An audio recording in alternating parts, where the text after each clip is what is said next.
चलिए आज की वीडियो में जानने की कोशिश करते हैं मॉर्फोलॉजिकल फीचर्स ऑफ एपोप्टोसिस। इसमें हम मॉर्फोलॉजिकल फीचर जो होते हैं एपोप्टोसिस के उसके बारे में हम जानेंगे। थोड़ा बहुत नेक्रोसिस और ऑटोफेगी के बारे में आपको बताऊंगा और क्या डिफरेंस रहता है। सबसे पहले सेल श्रिंकेज के बारे में जानेंगे कि नेक्रोटिक सेल में कैसे सेल का साइज चेंज होता है और एपोप्टोसिस में कैसे होता है। बहुत इंपॉर्टेंट पॉइंट है। नेक्स्ट इज क्रोमैटिन कंडेंसेशन के बारे में बात करेंगे कि किस तरह से पिक्नोसिस प्रोसेस जो है वो कंप्लीट होता है इन एपोप्टोसिस। बहुत इंपॉर्टेंट पॉइंट है। नेक्स्ट इज इसमें हम बात करेंगे कैरियोरेक्सिस के बारे में कि न्यूक्लियस का क्या फेट रहता है इन एपोप्टोसिस।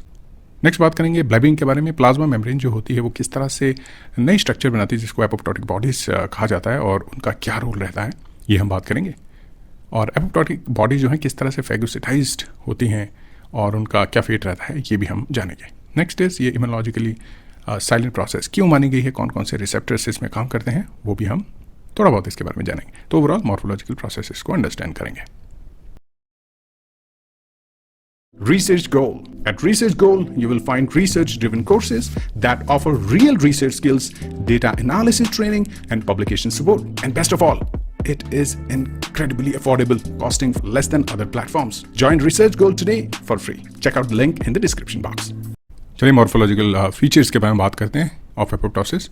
जो एपोप्टोसिस है उसके जो मॉर्फोलॉजिकल फीचर्स हैं बहुत इंपॉर्टेंट रोल प्ले करते हैं। इसमें जो विजिबल एंड मॉलिकुलर इवेंट्स हैं वो हम डिस्टिंग्विश करते हैं फ्रॉम नेक्रोसिस और ऑटोफेगी। दोनों के केस में, तीनों के केस में अलग रहते हैं ये। और एक इंपॉर्टेंट डायग्नोस्टिक मार्कर भी इसको हम कह सकते हैं जो कि बहुत ज़्यादा इंसाइट्स हमें प्रोवाइड करता है और बहुत रेगुलेटेड सेल्फ डिस्ट्रक्ट प्रोग्राम भी इसको माना गया है। चलिए पहले सेल श्रिंकेज के बारे में जानने की कोशिश करते हैं कि ये आप देख रहे हैं एपोप्टोटिक सेल है, इसका साइज़ जो है वो श्रिंक हो चुका है। और नेक्रोटिक सेल्स में क्या होता है उसका साइज़ बढ़ जाता है क्योंकि उसमें स्वेलिंग हो जाती है। तो एपोप्टोटिक सेल्स जो होती हैं वो अपना साइज़ जो है वो रिड्यूस कर देती हैं, वॉल्यूम रिड्यूस हो जाता है। क्यों? क्योंकि पोटेशियम आयन और कैल्शियम आयन जो है इंक्लूडिंग वाटर वो सेल से बाहर चले जाते हैं थ्रू आयन चैनल्स। उसकी वजह से साइज़ चेंज होता है और इसमें प्लाज्मा मेम्ब्रेन जो है इंटैक्ट रहती है, उसको डैमेज नहीं होता है और इसकी वजह से इन्फ्लेमेटरी मीडिएटर्स नहीं रिलीज़ होते हैं। लेकिन नेक्रोसिस में इन्फ्लेमेटरी मीडिएटर्स बहुत ही ज़्यादा रिलीज़ होते हैं क्योंकि उसमें प्लाज्मा मेम्ब्रेन को डैमेज होता है, सेलुलर कंपोनेंट्स बाहर आते हैं। लेकिन एपोप्टोसिस के केस में ऐसा कुछ नहीं होता है। नेक्स्ट बात करते हैं क्रोमैटिन कंडेंसेशन या जिसको पिग्नोसिस भी कहा जाता है उसके बारे में। क्रोमैटिन कंडेंसेशन में क्या रहता है इस प्रोसेस में जिसको पिग्नोसिस भी कहा जाता है।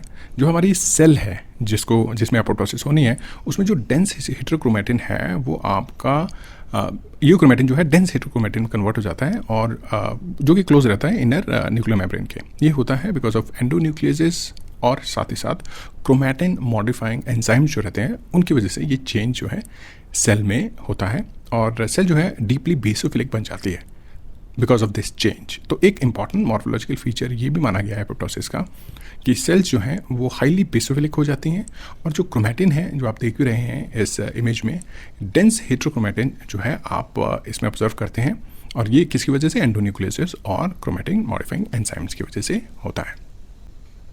चलिए नेक्स्ट कैरियोरेक्सिस के बारे में जानते हैं।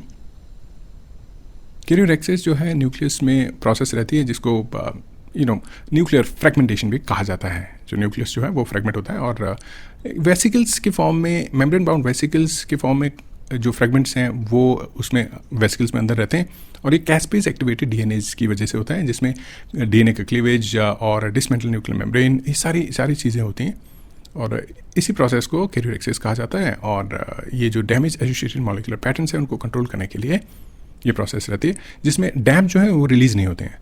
तो आप ध्यान से देखेंगे कि इसमें जो न्यूक्लियस है वो फ्रेगमेंट होगा लेकिन मेम्ब्रेन बाउंड स्ट्रक्चर इसमें बनेंगे, वो फ्रेगमेंट उसमें रहेंगे ताकि वो जो कंपोनेंट है उसके अंदर जिसको डैमेज एसोसिएटेड मॉलिक्यूलर पैटर्न्स भी कहा जाता है वो इम्यून सिस्टम को एक्टिवेट ना कर पाए।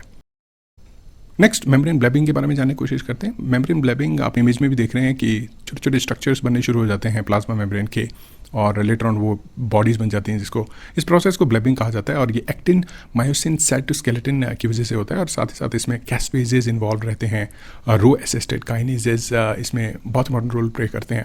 उसके बाद आपके पास एपोप्टोटिक बॉडीज़ बन जाती हैं ब्लेबिंग होने के बाद में और उन एपोप्टोटिक बॉडीज़ के अंदर आपके बहुत सारे सेलुलर कंपोनेंट्स रहते हैं और इसको एज ए यूनिट भी आप मान सकते हैं जब ये सेल्स फ्रेगमेंटेशन करना शुरू कर देती हैं। तो मल्टीपल यूनिट्स में कन्वर्ट होते हैं और उनको एपोप्टोटिक बॉडीज़ कहा जाता है and it is regulated by caspases उसको रेगुलेट करते हैं एंड रो असिस्टेड काइनेजेस, साथ ही साथ एक्टिन मायोसिन साइटोस्केलेटन का बहुत इंपॉर्टेंट रोल रहता है। तो ब्लैपिंग भी एक इंपॉर्टेंट मॉर्फोलॉजिकल फीचर हो जाता है एपोप्टोसिस का। और इसके बाद में एपोप्टोसिस के लिए इंपॉर्टेंट सिग्नेचर जो है एपोप्टोटिक बॉडीज़ मानी गई हैं। नेक्स्ट बात करते हैं स्पेसिफिकली एपोप्टोटिक बॉडीज़ के बारे में। एपोप्टोटिक बॉडीज़ जो इमेज में भी देख रहे हैं आप, ये सर्कुलर स्ट्रक्चर्स होती हैं, वेसिकल टाइप स्ट्रक्चर्स रहता है इनका एपोप्टोटिक बॉडीज़ का। और इसके अंदर आपके पास न्यूक्लियस के फ्रेगमेंट रहेंगे, साइटोप्लाज्म के फ्रेगमेंट और समटाइम पूरी ऑर्गेनेलीज भी रहती हैं। ये फाइनल मॉर्फोलॉजिकल स्टेज रहती है आपकी एपोप्टोटिक सेल्स की। और इसके बाद क्या होता है कि इनका फेगोसाइटोसिस प्रोसेस के द्वारा इनका जो है वो हमारे सिस्टम से रिमूवल किया जाता है।